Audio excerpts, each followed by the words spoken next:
Okay. Thanks everybody for joining me, Lauren, the Contemplative Companion, here to share some conversation around spiritual companionship. And with me today is Becky Baumbach. She is someone that I've known for quite a few years now. We met through a yoga training and have collaborated a fair bit over the years. And Becky is currently in training for spiritual direction through the Spiritual Guidance Training Institute. So she'll bring a fresh perspective to this work, and I'm excited to have this conversation. So thanks, Becky, for joining me. And before we get started, I just thought we might enter into statio, or a sacred pause, where that invites us into stillness. And in that internal stillness, we offer a space to be in the presence of the divine. So in our work, oftentimes we encourage moments of silence. We encourage the body to become still. And sometimes we have to enter in through that stillness in order to, just feel and experience and maybe hear the voice of the divine.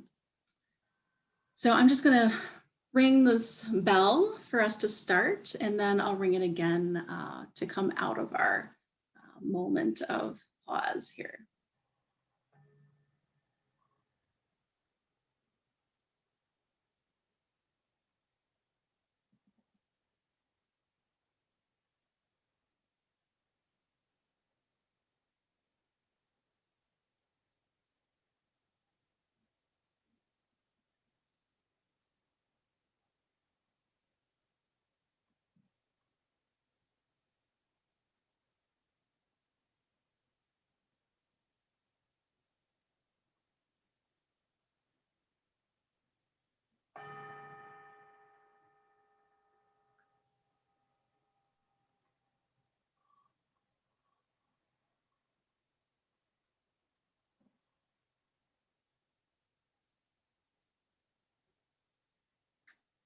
Thank you.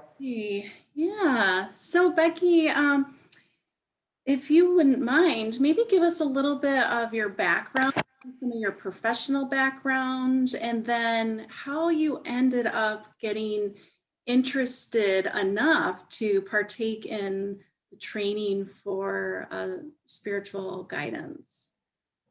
Sure. I always had a heart for helping people, and growing up in the 60s when I was a teenager, I was very aware of things happening in our country and social justice issues and so on. And so I ended up majoring in college in social work, and that was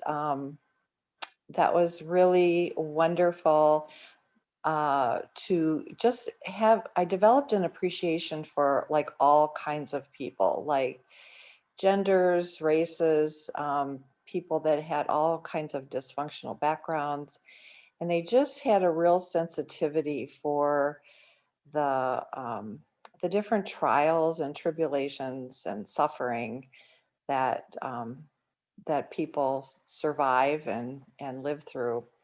So I spent my early career years in social work. After I had my two daughters, I went back to school because I did have gifts in leadership. And so I earned a master's degree in business administration, which is quite a switch from social work to business. But I just felt like even in the helping profession field, it was important to know how to manage things effectively. So that's how I ended up into that. And from there, I landed in a leadership job in education. So I kind of jumped to all different fields, education and my last job was here at Madison Area Technical College in a administrative role. So and there in education, especially at the technical college, I learned all about um, different paths of people educationally in their life and how life doesn't always go well for them in high school, and then they have to go back for training when they're 30 and have families. And so just it continued to expand my mind into all of the suffering and challenges that people have. After I retired, I also spent some time in government. I worked on I was elected to the city council here in Fitchburg where I live. And so had a lot of insight into funding sources, and kind of the backroom scenes of how um, help is provided to people in need. And I did a little bit of consulting too. Um, so that was my career. Along the way, my kind of ups and downs in terms of what life dealt me. I did end up with two daughters, but I had quite a long infertility journey that was very distressing, and something that I really have a heart for people that have gone through that. I have been divorced twice, not at all something that ever occurred in my family, let alone once. And so that has been a journey. I've lived with a spouse with chronic illness. And so all of those things sort of broke open my heart, for some space for something else to move in. When I retired, I decided that now that I didn't have these jobs where I had to be every day and somebody told me what I needed to do, the world was wide open. What is my meaning in life and what is my purpose? And that is a journey I'm finding many people have at different times in their life, particularly early retirees, who have options to not have to seek gainful employment. And so I have had like a 10-year journey of processing what my own purpose is in my life. I did, do some things like the city council that was similar to my old job, but I just felt like something deeper was calling to me, something more from my heart. All my work had been in my head zone, and I had a very strong faith, and I wanted to go deeper into that and journey with other people along their path.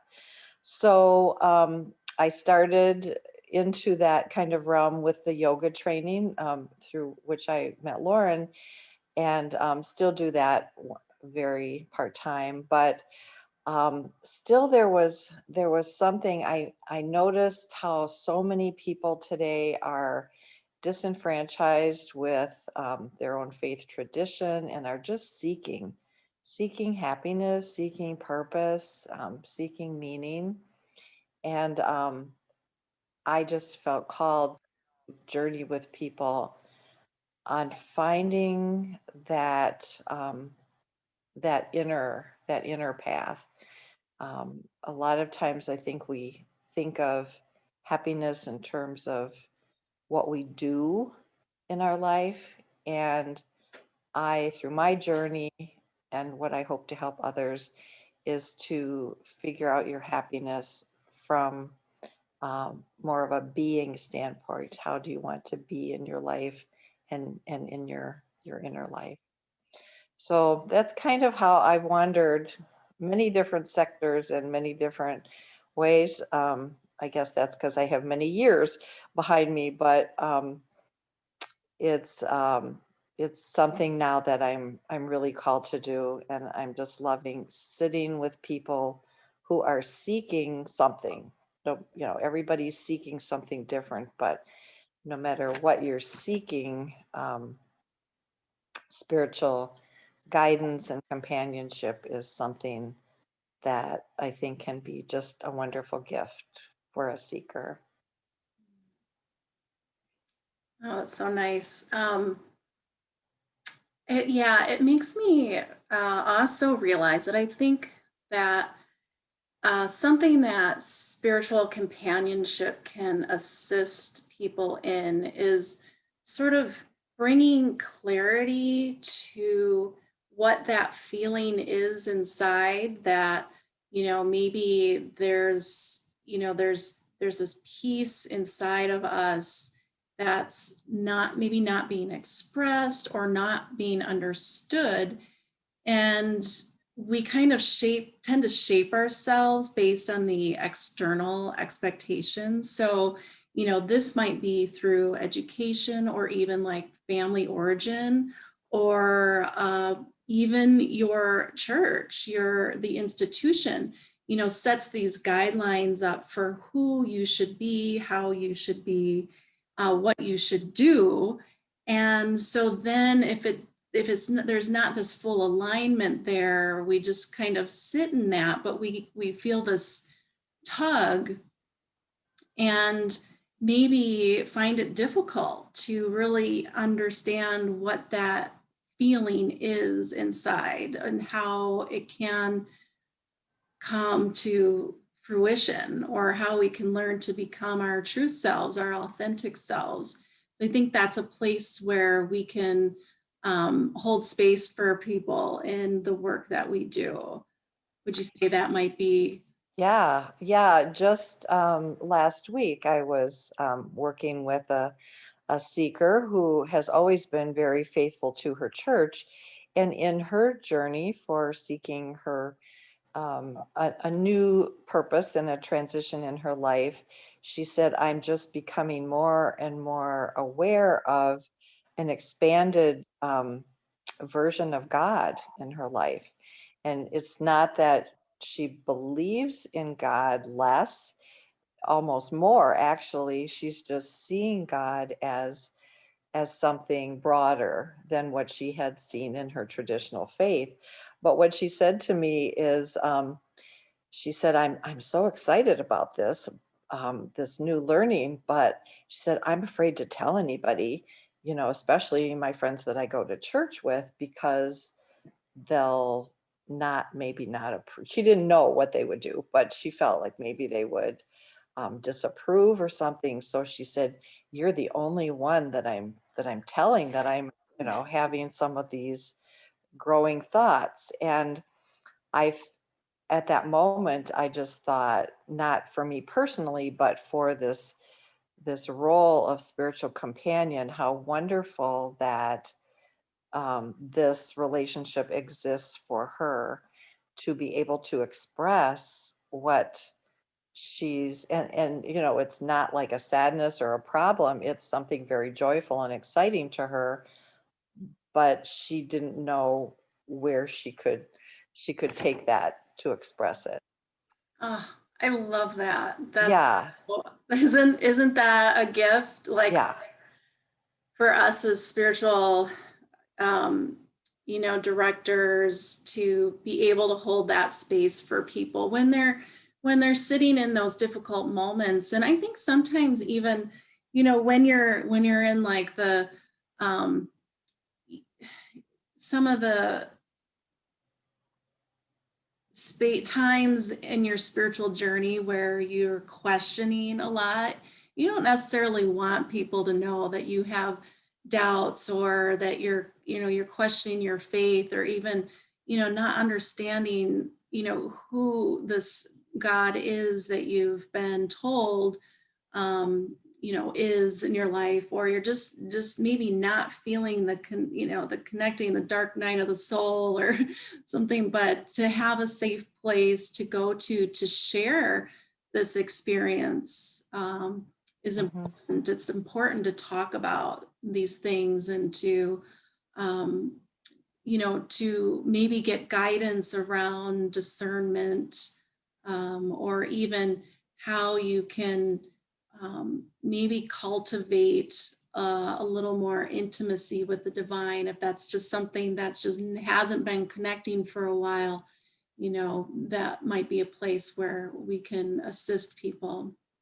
right. I think a lot of times people enter into a relationship with some kind of professional when life breaks them open for whatever reason, and or if you're going through a major transition, or like you mentioned, discerning a decision. But life throws us things, and it's normal that we're going to be broken open, where it's normal that we're going to have suffering. But where to take that, to process it, to have someone walk that walk with you is really key. And I, having been a social worker and going through 2 divorces, I certainly have also been to my own share of counseling.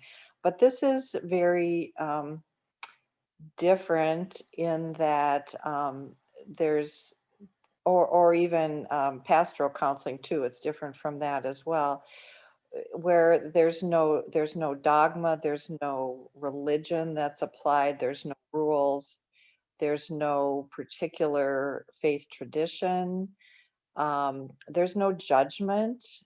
It's just listening, and there's no real advice given unless the person really asks for something, or is seeking something out. But um, the word direction is a traditional way of calling this process, but it's not really that I am directing someone. It's really that God, or the divine, whatever source, higher power, whatever you choose to call it, that that's who the guide is. And I'm just creating that opportunity for support and love, and allowing the presence of the divine to come into that relationship. Um, and it's just amazing. When I first started my training, I kind of thought, well, what am I doing? What am I doing in this?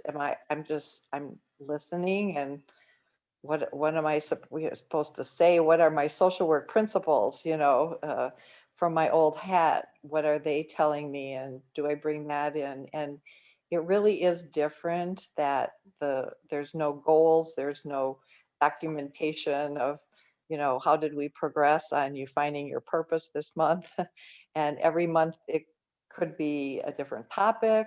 The seeker really guides the journey based on what's on their heart, and the divine provides the insight, and I, as the companion, hold the space for all that to happen.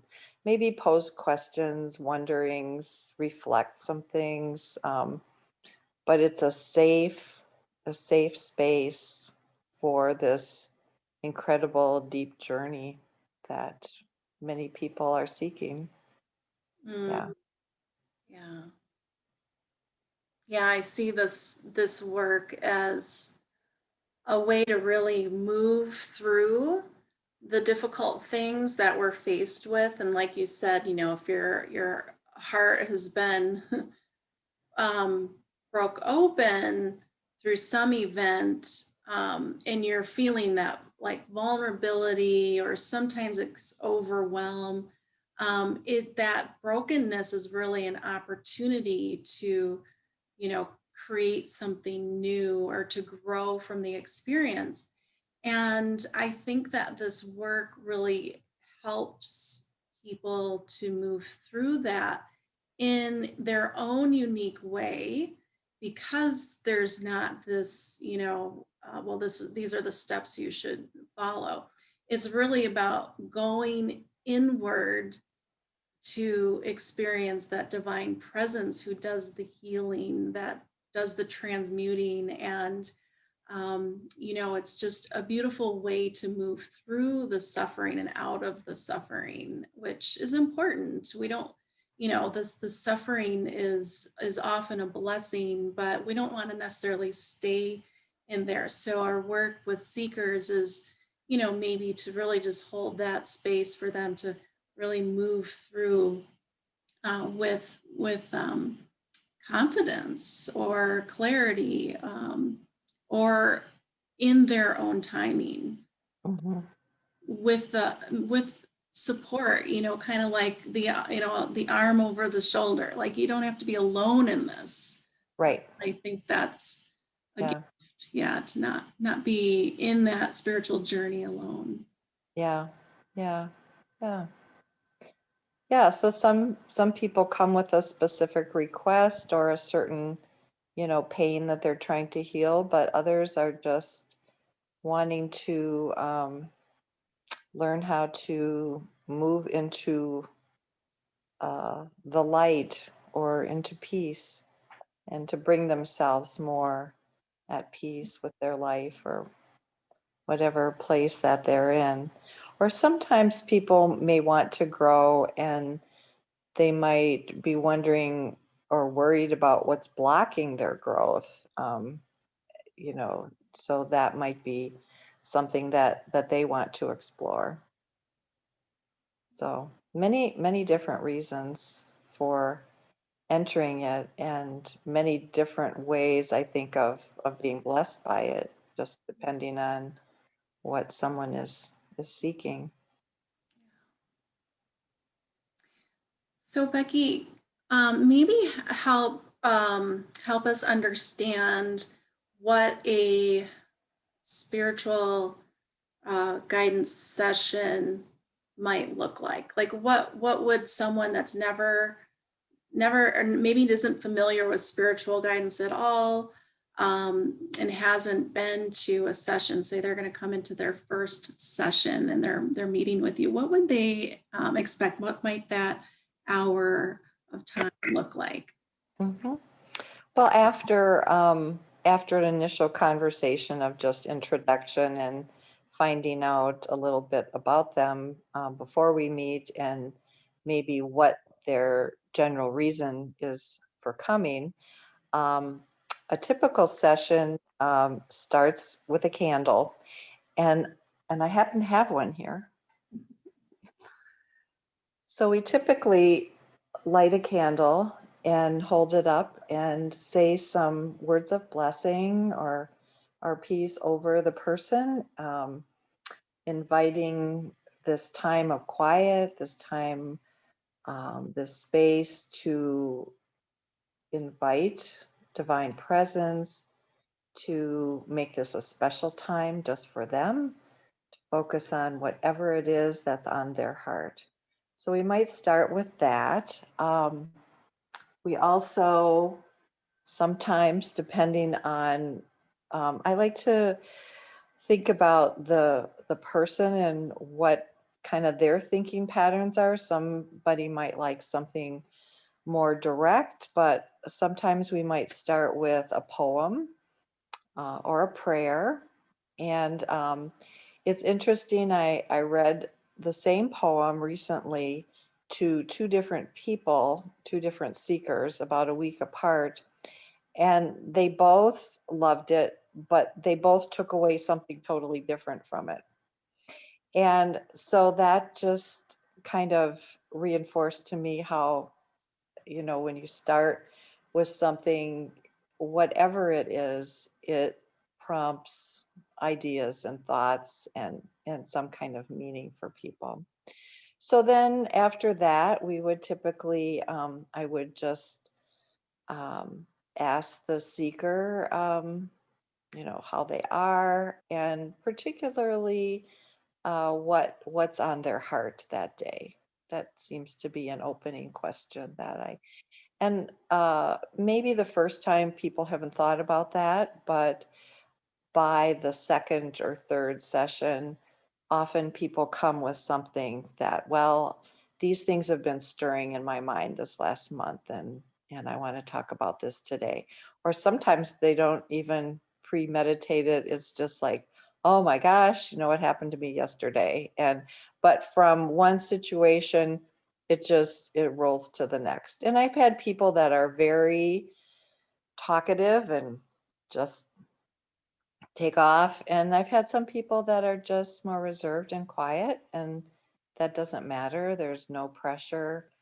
Um, so typically, after the seeker shares a little bit, I might reflect on some of the things they said, reflect on what I'm hearing, maybe mirror some things that I heard.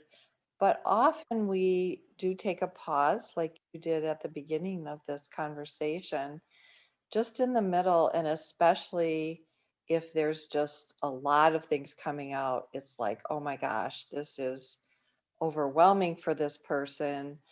Um, let's just stop for a minute and take in what all's been going on here. Or if there's some insight that's come out that they have said, oh, I guess I didn't think about this or whatever. Then we take a pause, or we invite in God's presence in the middle of the session. I typically will do that. So it's very free flowing. And I would maybe often ask a few questions like uh, where might you have seen God working in this situation in your life? Might be something people haven't thought about. Um, and it never is to put anybody on the spot that they have to answer a question right then. It's maybe this month you'd like to be curious and think a little more about, what you saw in this situation or whatever. And sometimes people take notes or they journal in between. It's really up to the person, but that's kind of the general. And then we end with blowing out the candle and a little blessing at the end. Nice. And I love that there's maybe opportunities that or specific things that come up during the session that maybe can be taken outside of the session to really sit in contemplation with, whether it's, you know, um, a feeling or experience that they had, or some insight, or maybe even some images that they can just sit with and, Mm-hmm. and work with in between sessions. Mm-hmm. Yeah, so definitely lots of invitations for contemplative practice. Yeah, because none of the things we're talking about typically have quick answers, and they're all, because they are of a deeper nature, there's no like right answer, wrong answer. It's just like, kind of wonderings, thinking, curious. And maybe things come up that somebody's never thought of before, and they need time just to pray or ponder. Yeah. Yeah. It's amazing how things flow. It's totally different for me from my former life and all of the work things that I was in. For me, it's such a breath of fresh air, and kind of for me personally, it's like developing the other half of my brain, because I was always in a very structured, black and white, answer driven kind of environment.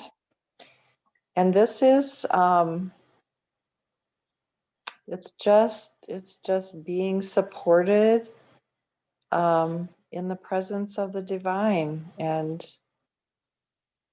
figuring out life. Yeah.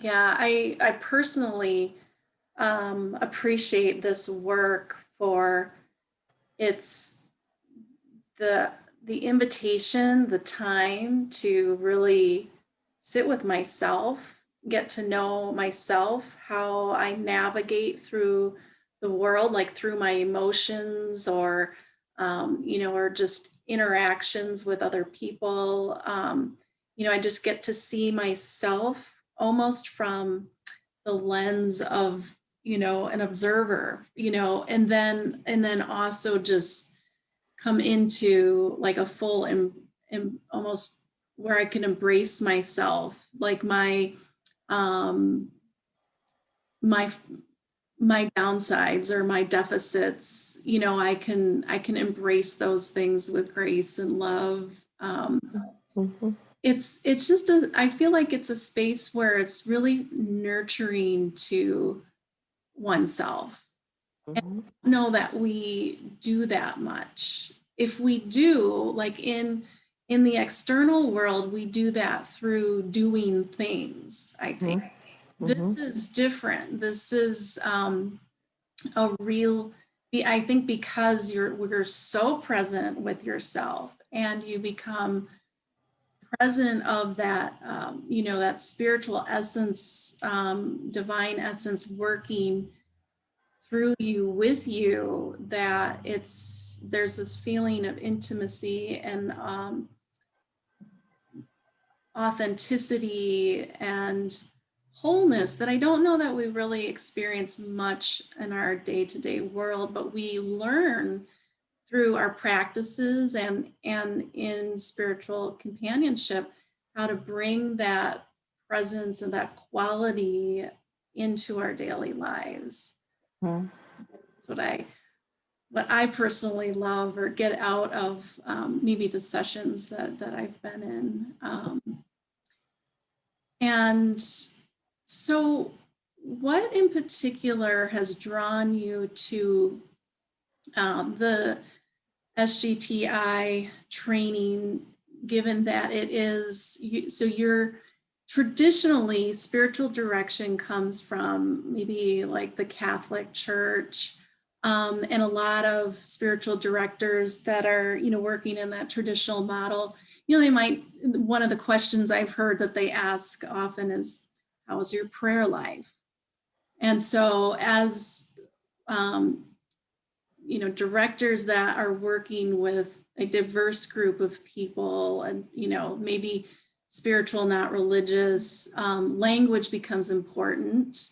I want to hear a little bit about why you chose to enter through spiritual guidance in that interspiritual, interfaith kind of uh, place. Mhm. Well, I've certainly grown in kind of solidifying that reason as I've been in the program. My initial reason is I really felt that there is a universal human condition that is seeking happiness and seeking meaning. And that is universal no matter what faith tradition or no faith tradition. And so I felt that the the number of people, if I were just trained in, say, the direction for the Christian tradition, that might be limiting in terms of all the different spiritual expressions that are out there, and we all are believing in the same God and the same higher power and universe that's directing life. And I just felt like I'm happy to work with anyone from any tradition. So I wanted to learn more about others. I wanted to be available to people of any tradition, but especially the group that is on my heart that I would really like to reach someday or be available to is people that do not practice a current tradition. Maybe they grew up in one, but I think you mentioned the term spiritual but not religious. A lot of people describe themselves as that, or just not having any beliefs in a God. Um, and yet, I feel like this need to universally seek meaning is so ingrained in just us as humans. And also the movement of spirit in the inner workings of people's hearts is present in all humans. So where spirit is residing and moving and nudging someone, outside of a religious structure, I feel kind of bad for um, people that are having those movements and nudgings, but don't have anyone to express that with. I mean, you can read tons of books, you can, go to secular meditation groups, whatever. Um, but to actually have a conversation and open your heart and allow the spirit to move within you without a connection to some kind of body seems like that would be very lonely to me. So that's where I feel like I would like to be available to people that are seeking spiritual growth, not religious, but spiritual growth, who might be alone in that journey. And so, Spiritual Guidance Training Institute, as an organization, embraces all forms of God, all faith traditions, and especially one that I love is the native traditions and Mother Earth. Um, and all of those are ways that spirit is moving outside of what we traditionally think of as religious practices. And you had mentioned the word practice earlier. That was something I was thinking about prior to this is another way to look at spiritual guidance is as a practice. And I don't think that's probably widely attached to that word, but we tend to think of a meditation practice or we think of a yoga practice. Those are probably two common things. People might have a prayer practice or there's other practices, spiritual expressions. But this just really is in being in community with another person and exploring what the divine has to say or the work that the divine is stirring within you is another kind of practice that is available for growth. If somebody likes communicating with someone else and sort of processing things together. Mm. Yeah. Yeah, you and I have talked a little bit about um, communities that are in practice, whether it's Mhm. a secular meditation group or a yoga studio where people are having spiritual experiences, sometimes maybe not even intended. And there's not necessarily a space or a place or even the notion to download these Mhm. experiences. And so, spiritual companionship can help people just work through some of these experiences that sometimes don't have, maybe there's no sense to them initially. And so when you are in certain practices, it does open you up to mystical experiences even. And so to be able to talk through and process that experience can be really helpful in your spiritual growth, which is ultimately why people are in those practices to begin with. Mhm. So, Mhm. even if someone's in a yoga class and they have a strong faith tradition, say they go to, a non-denominational church, Christian church, and they have this expansive experience of oneness in their yoga practice, but it's not something they can necessarily even feel comfortable taking to their church, family, to sort of process through that. It can be really, really helpful and beneficial. Yeah, yeah, yeah, yeah. The other thing that I don't think we've mentioned yet is the in traditional religions, often we learn things, we learn stories, we learn philosophies and practices. But I should just speak from my experience. In my experience growing up, those things were more in my head. They were things that I learned, that I believed. And until I got into exploring a little broader concept of God, was I able then to transfer what I knew in my head into my heart and also into other parts of your body. And I know you do a lot of work with feeling things in your body, and that is something that sometimes comes up in our sessions, is if somebody's feeling stressed or they're feeling joyful, we talk about where are you feeling that in your body.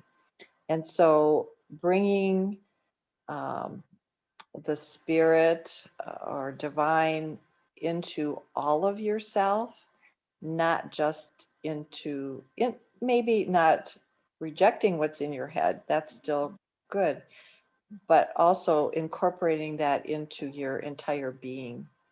And certainly loving and others and believing what you believe from your heart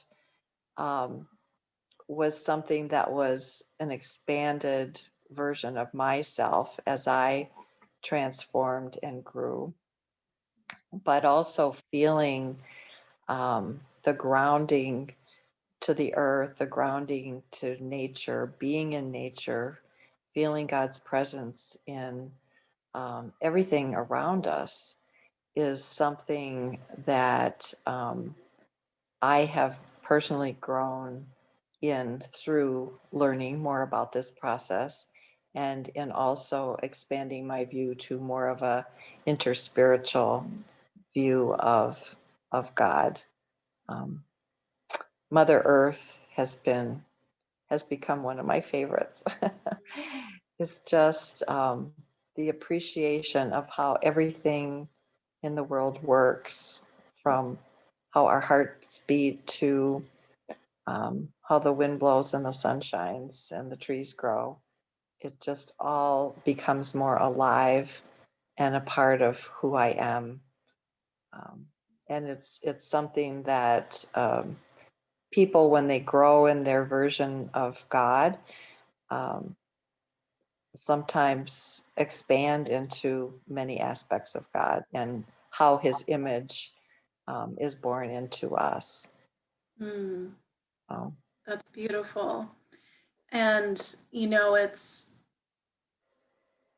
is perhaps an evolution of our spiritual understanding that sometimes it seems easier to just to know. We want answers, we want to understand with the logical mind, you know, what God is, what the divine is. Like, we need clear cut, precise answers. But you know, there's an alternative where we might just sit in the awe of mystery, you know, in that magic that you so beautifully described about, you know, how of the creation of the earth and life itself is. I don't know that we'll ever fully be able to grasp with our rational minds right, right. that. And so, you know, that's a difficult space to be in, is just to like maybe let go of not having to understand. And that does require an integration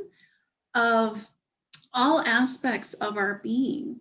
If we just try to understand from, you know, our mental aspect, or even just our emotional, or just our energetic, or just our, you know, physical or spiritual, we're maybe not integrating the full experience that we could to understand these.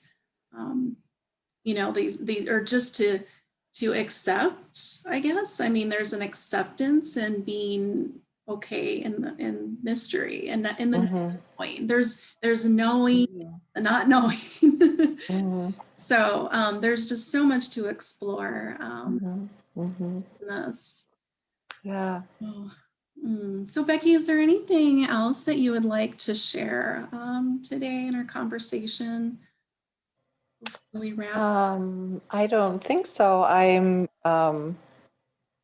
in the second half of my training, and so when I complete in a few more months, I will make my email address available for people that are interested in working with me. I think I've learned through my own experience of having spiritual companions and also working with a few people that there does seem to be kind of a natural fit with the person that you uh, have as a spiritual companion or guide, and kind of just finding that fit is important, and it's okay to feel like some things fit and some things don't. But when you find someone that you feel fits your style of thinking or heart feeling, um, it can just be such a wonderful practice and growth opportunity. I wish I had known about it earlier in my life. I think it's become a little more known and accessible today than it was many years ago. Um, so I feel like there's something happening in our world that is just growing a more spiritual um, energy. And so I think this is something that we can do together to grow that positive spiritual energy in our world and grow as individuals, but grow love in the world as well. Yeah. Oh, well, that creates a great segue for my last question. I didn't know. um, so yeah, just as we wrap up here, I'd like to ask you, Becky, what your prayer is in this moment for others and the world.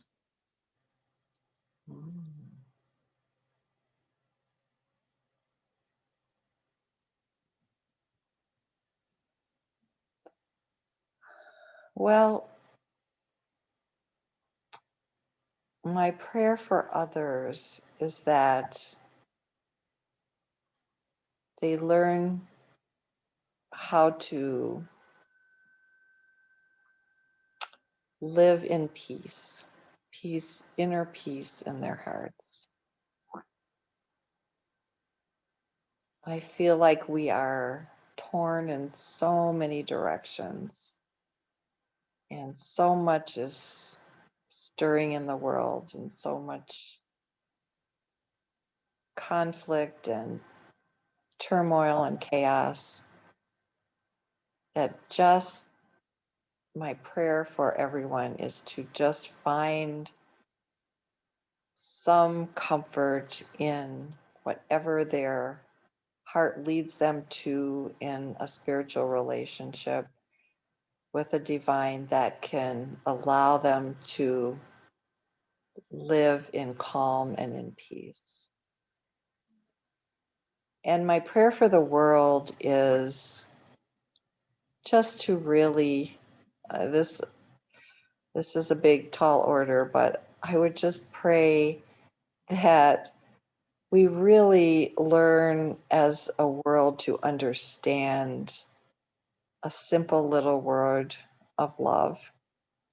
It's just all there is. When you boil everything down, we just need to figure out how to really love each other without all the judgment and the blaming and all of that goes on. Just love our neighbors as we would love ourselves.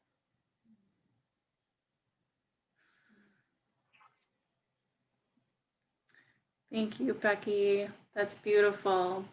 To send us all out to just be love in the world. Yeah. Thanks, Lauren. Yeah, thanks, Becky, for joining me today and sharing a little bit about yourself. It's been a great conversation. Thank you. Yeah, thank you for the opportunity.